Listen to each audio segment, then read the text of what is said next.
So we're gonna jump into the presentation. The presentation is again about kind of like shadows and what we see, what should we see. I think it's very interesting. Uh, yeah, one of my favorite arguments um, against the globe. So looking forward to it, and I'm gonna hand it over to you guys for the presentation. So if you have any questions, throw them in the chat, etc. Awesome. Thank you. So this is following up on one of the arguments from the null hypothesis that I've laid out before in regards to proving the shape of the earth, how you can't do it with positions or, regarding the objects in the sky, you can't use those to tell you what the shape is, but you can use them to tell you what the shape isn't.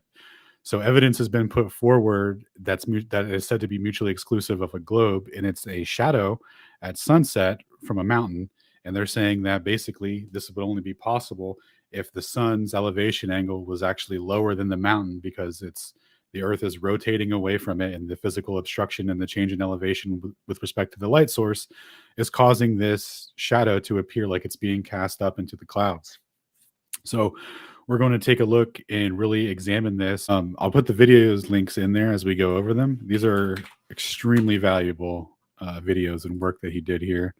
Lays out the entire argument and refutation, takes it to absolute completion in the form of about 45 minutes of video, which we're going to watch after I do a short video or a short presentation recap on them. Because you really need the full layout of it to really grasp it. And once you get it, it's like, oh, okay, this is this thing that you said is mutually exclusive of your model is now evidence against it. It is one of those things with once presented, if you haven't heard of it, you're like, oh, wait a second. Oh, that doesn't look right for me. How would I explain that? And then when you think about it orthographically, you're like, oh, of course it doesn't support your position. It double supports ours. Got it. Right. And there's a Queen Herbie link on the end there for everyone to enjoy after they get done watching the shadow sets. So I'll start us off here with some logic that Ben lays out. If P, then Q, right? The old classic modus tollens. Not Q, therefore not P. So if the Earth were a globe, then the sunset must be lower than the physical horizon. Therefore, the Earth is not a globe. And we're going to go over why that is the case, even though this gives good appearance that it may be a globe, right? Just looking at this. And if we present it with unlimited false confidence, then it could definitely be good evidence for a globe.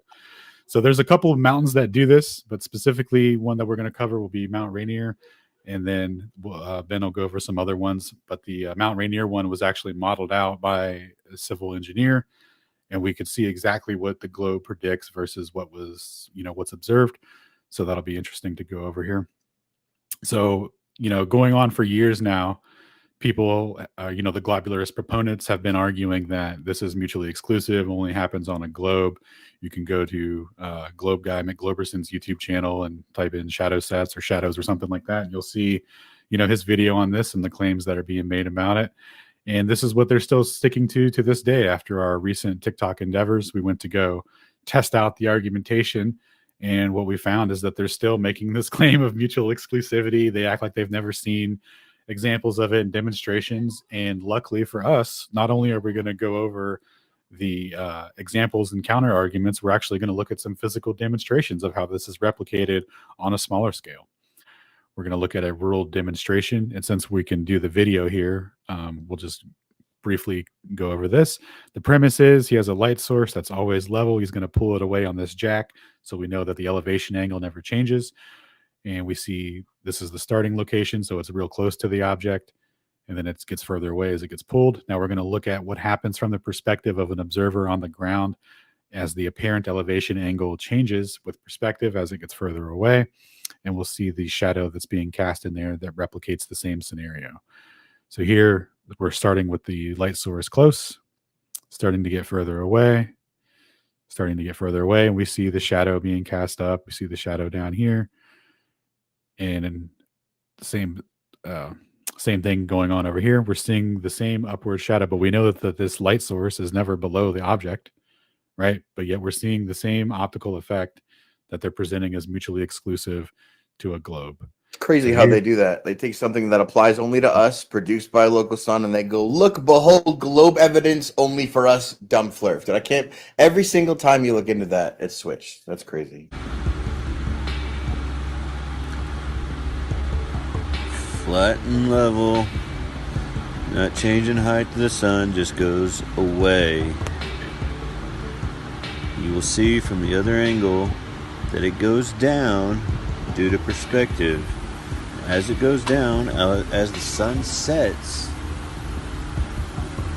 the sunlight hits the mountain and causes the shadow up on top or on the bottom of the clouds. At that point, looky there, shows the shadow. And we'll check it out from the other angle. So you can watch the whole shadow as it's formed. Midday, sun's going away. See the shadow, you can see the sun now. As it goes away, it appears to go down because of perspective again. If I'd have kept going, it'd gone all the way down to the horizon. But see, there's the shadow upward on the bottom of the clouds. Sun never changed height, didn't move at all. Both angles uncut. Angular shadow cast by the sun on the mountain on the bottom of the clouds is only possible on a globe. Don't be like this guy, everyone. Dude, peace be upon him. Gotta give me one of those fear cool garages.